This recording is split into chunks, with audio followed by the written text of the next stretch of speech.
McDavid. It's really been Connor's unit that's been producing. The other unit's got to get their act together. Taylor Hall goes cross ice. Oh, what a save by Schneider. Great save again. There's more there than we're seeing. The youngsters faded a little bit. Here's Hall on a breakaway. Hall stopped by Schneider. It can be better, and it should be better, and it will be better.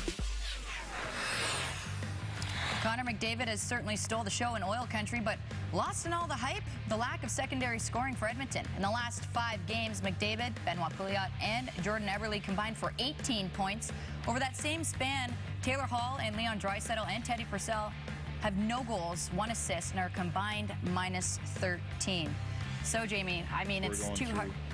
You know, a bit of a drought here where confidence isn't high. So all it takes is one play, you know, one good period where you kind of get that feel again. Just getting back to playing the way we have in the past, and you know, keeping things easy, and you know, doing the little things right. I think we did that really well in our stretch when we had a lot of success. So I think we just have to get back to that.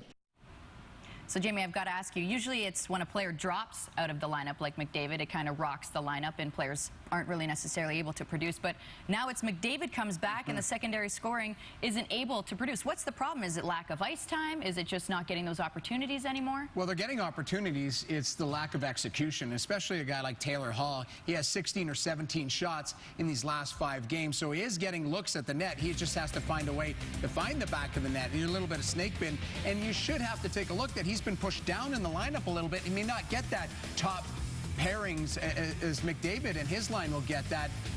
Other guys in the lineup, Nail Yakupov's done nothing lately. You know, Draisaitl has a couple goals and Teddy Purcell has a couple assists, but they've got to find a way to get that consistency and be a threat night in and night out. Yeah, everyone on the other team is going to be focusing on Connor McDavid. That's where guys like Taylor Hall, Draisaitl, Purcell, even Yakupov can find a way to get some open ice and execute. That's what's so strange, is that the matchups have gotten better on most nights for that line, for Taylor Hall's line, because of the McDavid factor. It should be better for them night to night to find holes on the ice. Hasn't been the case. But you know what? Sometimes when Malkin and Crosby, they both had their injuries over the years, when they both get back at the same time in a lineup, they don't always produce at the same. It's very strange the way that works sometimes. Pockets of points. Speaking of pockets of points, the Oil taking on the Anaheim Ducks.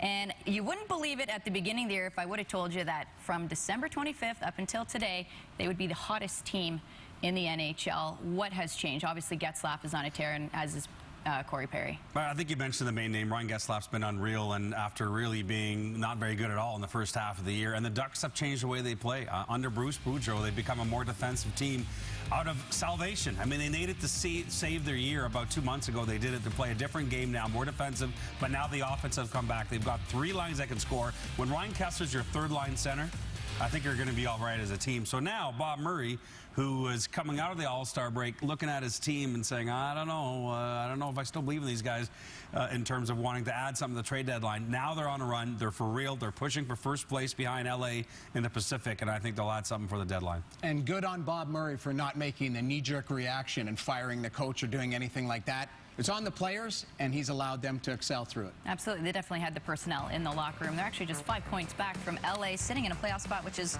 crazy to me. Well, the Oilers' secondary scoring slump extends far beyond Taylor Hall since McDavid returned against the Jackets on February 2nd. His line has piled up 32 points, while the rest of the team has put up a grand total of 28 points.